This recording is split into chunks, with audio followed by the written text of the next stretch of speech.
Welcome back to the Commishcast, everybody.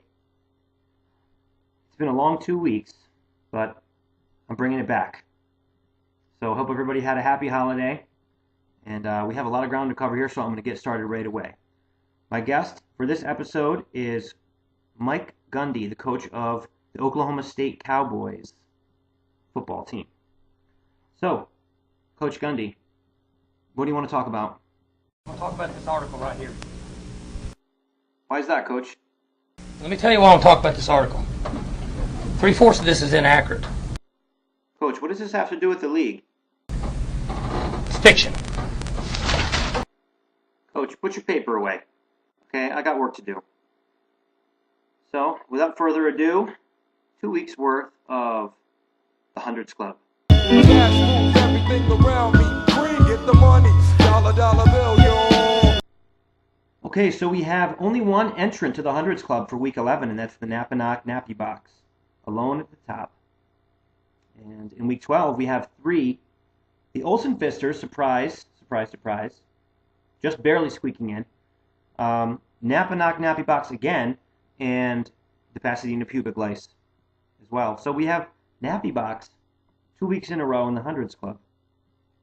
Coach, is Nappy Box the hottest team in the league right now? That's not true! So get your facts straight. Okay, sorry. I guess he's not the hottest team in the league.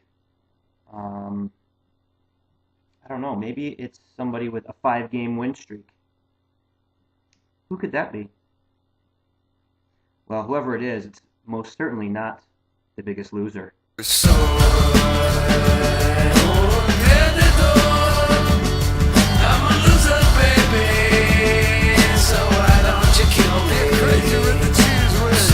So the Biggest Loser in Week 11 was Sweep the Leg, and he lost 98 to 132. So that was a good showing, 98 points. Pretty big loser. No one's beating 132. So he had it tough that week, Week 11. And Week 12, which was last week, we have the Nappy Box losing 113 to 128 for what I believe is the biggestest loser of the season. 113 and still couldn't win. So tough break there. So what about these big losers, Coach? Sweep the Leg. What do you think of him? You don't downgrade him because he does everything right. Geez, sorry, man. What about Nappy Box, the biggestest loser? He goes to class. He's respectful to the media. He's respectful to the public. And he's a good kid. And he's not a professional athlete. And he doesn't deserve to be kicked when he's down. I'm getting the feeling you're anti-Biggest Loser. Not a fan of that segment, huh? Maybe too negative for you? I don't know. Nappy Box certainly not a professional. You're right there. Does he deserve to be kicked when he's down? Maybe. So, on to the next segment, the Shite Showdown. Bing bong hop hop, hey daddy do. Bing bong tick tock, bee-ba-boom. Flip flop hop hop, weedy-by-loo. Boppity-boppity, rock-a-room. Aren't they so cute? Well, in Week 11, guys, we didn't have a true Shite Showdown because there was a couple of really pathetic showings from one team, but the other team scored like 90 plus, so we didn't have a true Shite Showdown that week. Last week, though, Week 12, we had a doozy. We had the shitest showdown ever. 57 to 43. Sweep the Leg beat Munchko 57 to 43. And get a load of this. He doesn't start a defense or a kicker and still wins by what? 14 points. Wow. I don't know what's going on with Munchko, but it's unbelievable. It's like a new low every week with him. So, anyway, Sweep the Leg's been pretty dedicated this year, so, kind of confusing, a little surprising that he would neglect to start two players and still win, even more surprising. So, Coach Gundy, can you believe he forgot to start a defense and a kicker? Are you kidding me? Where are we at in society today? I know. I'm not kidding. He had to go to Vegas or something. Whatever. Vegas. We've got fantasy football to play, Sweep the Leg. Scott Loesch. if that's indeed your real name. I heard Peter Grossman was an alias, so I don't know who anybody is anymore. I don't know who to trust.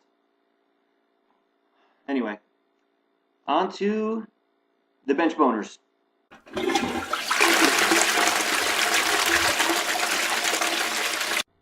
My favorite segment, where I get to point out everybody's mistakes. Now, there's a new system for the bench boners. You have to have hurt yourself by at least 10 points by benching this guy. You could have put him in a certain position, you would have got 10 or more points. Okay? Whether it be flex or whatever. So, week 11, here we go. Moose Knuckles starts the Pats D, he gets 11 more, plus 11. Olsen Fisters, Eli Manning starts, he's plus 16. Uncle Murder starts Vernon Davis, he's plus 13, and if he starts Derek Mason, he's plus 14. So it's 27 right there that he blew. Munchko started Kevin Boss, plus 19. If Grandma's Tongue started Mohamed Massaquoi, he would have been plus 17. Brown Gravy missed out on 25 with Terrell Owens, and Hungus missed out on 19 points by benching Mike Bell. Okay, on to week 12. Myself, I lost out on 18 points by benching Fred Jackson. Sweep the leg. Didn't start a defense, so he lost out on 24 points. All 24 of the Jets' defensive points. Munchko lost out on 17 by benching Noshan Moreno. Grandma's Tongue, Pierre Thomas, he lost out on 13. Hungus could have had 12 more from the Broncos D. Bagel Money could have had 17 more points if he started Miles Austin. And that's it for the bench boners. Many. But it's 2 weeks worth, so there you go. Way not to go, guys. So anyway, Coach, should I be going after these guys for their bench boners, or should we just let their mistakes slide? Come after me! I'm a man! I'm 40! I'm not a kid! No thanks, Coach. I'm a lover, not a fighter. Plus, that wouldn't be professional, now would it?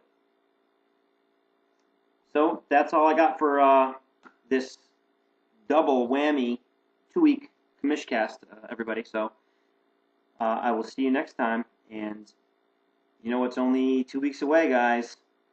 Playoffs? That's right. The playoffs. So, any final words, Coach Gundy? Anything else you want to say? That's all I got to say. It makes me want to puke. Yeah, I'm with you, Coach. In fact...